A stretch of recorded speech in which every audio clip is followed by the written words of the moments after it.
Hello everyone, this is me weekend generation. सो आज के लेक्चर में हम करेंगे एग्जाम्पल नंबर 1। प्रीवियस वाली वीडियो में हमने किए थे homogeneous solution of homogeneous Fredholm integral equation of second kind degenerate हम एंड अभी हम करेंगे एग्जाम्पल नंबर 1। इसका हमें प्रॉब्लम सॉल्व करना है। मैंने आपको समझाया था कि 3.1 में आइगन फंक्शन आइगन वैल्यूज की थोड़ा डेमो मिला हुआ था एंड हमने स्टार्ट किया था 3.2 से, मगर मैंने 3.1 स्किप करवाई थी क्योंकि वो बेसिकली आपने पढ़ी है वेक्टर एनालिसिस में एंड बहुत सारी जो है ना लीनियर अलजेब्रा में what is eigen function, what is eigen values. तो वो वाली चीजें नहीं करूंगा। मैं आपको शॉर्ट में बता दूंगा आइगन वैल्यू क्या होती है। आपकी लेम्डा से लेम्डा जो फॉर्म होती है उसको आइगन वैल्यू बोलते हैं। आइगन फंक्शन लेम्डा वाली वैल्यू हम फंक्शन में पुट करेंगे तो हमें आइगन फंक्शन मिलेगा। सो अभी हमें ये मिला हुआ है, बोल रहा है solve the homogeneous Fredholm integral equation, find the eigenvalues and eigenfunction. क्या eigenvalues and eigenfunction. So first हम फाइंड करेंगे आइगन वैल्यूज, देन हम फाइंड करेंगे eigenfunction. So we have here this one function। यहाँ पे हम लिखेंगे y of x is equal to lambda 0 to 1 e power x e power t y of t dt। तो यहाँ पे क्या है रिस्पेक्ट टू dt है, तो ये e power x बाहर आ जाएगी। y of x is equal to lambda e power x 0 to 1 e power t y of t dt। ये हमें मिली वन इक्वेशन। ठीक है, अभी हम क्या करेंगे, आपको बताया कि अगर हम इसको सॉल्व करें कुछ ना कुछ हमें कांस्टेंट मिलेगी, तो उसको क्या नाम देंगे, c देंगे। तो करेंगे let c is equal to 0 to 1 e power t y of t dt। जब हम सॉल्यूशन निकाले थे, आई थिंक मैंने आपको समझाया था कि we are just giving this c। Okay, तो हम इसको सॉल्व करेंगे, हमें कोई ना कोई कांस्टेंट लगेगा। We have given here value 0 to 1 from 0 to 1 integration 0 to 1। तो अगर हम पुट करेंगे हमें कुछ ना कुछ कांस्टेंट मिलेगा, कुछ ना कुछ। ओके, तो हम इसको नाम देते c। बस हम सॉल्व नहीं करते, इसको नाम देते हम c। हमें बस कुछ ना कुछ c मिला, x y z मतलब 1 2 3 कुछ भी। तो हम यहाँ पे पुट करेंगे, यहाँ पे c है तो इसको हम नाम देंगे 2। नाउ पुट 2 and 3, तो यहाँ पे हमें मिलेगा y of x is equal to lambda e power x c। ठीक है, ये हमें क्या मिली 3। अभी हम इसको यहाँ पे x को t में कन्वर्ट कर सकते हैं। अगर मैं यहाँ पे लिखूंगा y of t, तो यहाँ पे क्या हो जाएगा lambda e power t c। ये हमें क्या मिली 4। तो यहाँ तक आपको आई होप समझ में आ गया। It's very very simple.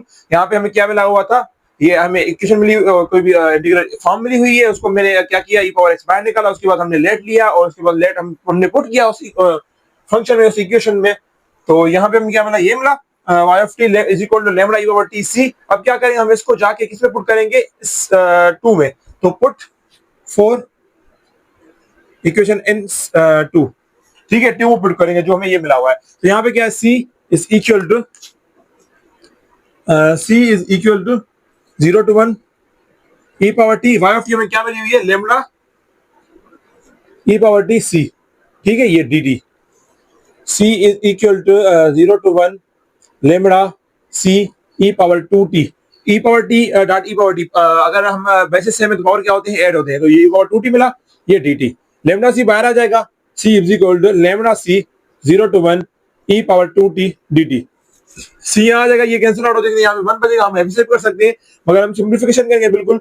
c is equal to lambda c, इसको हम सॉल्व करेंगे इंटीग्रेशन फॉर्म में। तो क्या मिलेगा हमें यहाँ पे e पावर 2t अपॉन में 2, ये 0 to 1।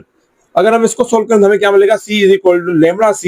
इसको सॉल्व करेंगे, अगर हम ये वैल्यूज पुट करेंगे तो ये क्या मिलेगा हमें यहाँ पे e पावर 2 अपॉन में 2 माइनस e पावर 0 अपॉन में 2। तो हमें क्या मिला यहाँ पे, c is equal to lambda c e power 2 upon में 2 माइनस ये e power 0 is equal to किसके बराबर होता है, 1 के बराबर। ये 1 के बराबर होता है, तो हमें क्या मिलेगा माइनस 1 अपॉन में 2। 2 कॉमन आई तो यहाँ पे क्या मिला, लैम्डा c अपॉन में 2 e पावर 2 माइनस 1। ठीक है, तो हम ये वाली फॉर्म सारी यहाँ पे लेके आएंगे। तो यहाँ पे क्या मिलेगा, लैम्डा c यहाँ पे लेके आएंगे और c कॉमन निकालेंगे तो हमें क्या मिलेगा, c 1 माइनस ये प्लस वाला फॉर्म है तो यहाँ पे माइनस हो जाएगा, माइनस लैम्डा अपॉन में 2 e पावर 2 माइनस 1। ठीक है, ये इज इक्वल टू 0 हो जाएगा क्योंकि यहाँ पे सारा उस साइड का बचेगा, हमें 0 मिलेगा। तो 1 माइनस लैम्डा अपॉन में 2 e पावर 2 माइनस 1 है। तो हमें क्या यहाँ पे होगा, मैं यहाँ पे लिख देता हूँ ये वाली चीज। तो यहाँ पे अगर हम केस नंबर 1 करें, अगर हम यहाँ पे केस नंबर 1 करें c इज इक्वल टू 0, अगर c यहाँ पे 0 हम लें तो क्या हो जाएगा, ये सारा टर्म 0 हो जाएगा। अगर ये सारा टर्म 0 होगा, ये वाली फॉर्म हम पुट करेंगे फंक्शन में, इस वाले में, तो ये हमें क्या मिलेगा, y of x 0 मिलेगा। क्या मिलेगा हमें, y of x 0 मिलेगा। तो हमें ये y of x 0 नहीं करना। केस नंबर 2 पे हम जाते हैं। केस नंबर 2 क्या बोल रहा है कि c is not equal to 0। अगर c is not equal to 0 है तो हमें क्या मिलेगा यहाँ पे, 1 माइनस लैम्डा अपॉन में 2 e power 2 minus 1 is equal to 0 मिलेगा, राइट। हमें यहाँ पे लेमडा निकालनी है। लेमडा हमें क्या मिलेगी, ये लेमडा वहां पे हो गया -1 माइनस माइनस कैंसिल हो जाएंगे। यहाँ पे क्या मिलेगा, लेमडा इज इक्वल टू 2 अपान में e⁻²-1। सही है, यहाँ पे हमें ये लेमडा मिली। अगर हम ये वाली लेमडा जाके हम इसको नाम देते हैं कुछ भी, यहाँ पे क्या था 4, कुछ भी नहीं है तो आप इसको ए नाम दे। ए जाके हम इसमें पुट करें y of x is equal to, अगर यहाँ पे हम लेमडा की जगह पुट करें तो हमें क्या मिलेगा 2 अपान में e⁻²-1, ये e⁻x, ठीक है, ये c। तो हमें यहाँ पे क्या मिला, ये वाला फंक्शन मिला। आप इसको कैसे सॉल्व कर सकते हो, फिर यहाँ पे बोल सकते हो एज ए न्यूलिटी, जैसे बुक में लिखा हुआ है एग्जांपल 1 में। तो यहाँ पे ये क्या मिला हमें, आइगन फंक्शन। क्या मिला, आइगन फंक्शन। और ये वाली क्या वैल्यू थी, ये आइगन वैल्यू थी। So it's a very simple, मैंने बिल्कुल सिंपल किया है। मैंने ये वाली फॉर्म निकाली है, उसके बाद हमने लेट लिया, लेट लेके हमने उस इक्वेशन में पुट किया है, उस इक्वेशन में पुट करके हमने सी निकाली है। सी के बाद हमने जो है ना केस नंबर 1 एंड 2 किया है। ये केस नंबर 1, ये केस नंबर 2, ये करके हमने जो है ना आइगन वैल्यू निकाले। आइगन वैल्यू जाके हमने प्रीवियस वाली जो है यहाँ पे हमने निकाली थी इक्वेशन 3, उस इक्वेशन ए को 3 में पुट किए, तो यहाँ पे हमें क्या मिला, आइगन फंक्शन। तो आप इसको थोड़ा एलोबरेट कर सकते हो, जैसे एग्जाम्पल मिला हुआ है राय सिंघानिया बुक में।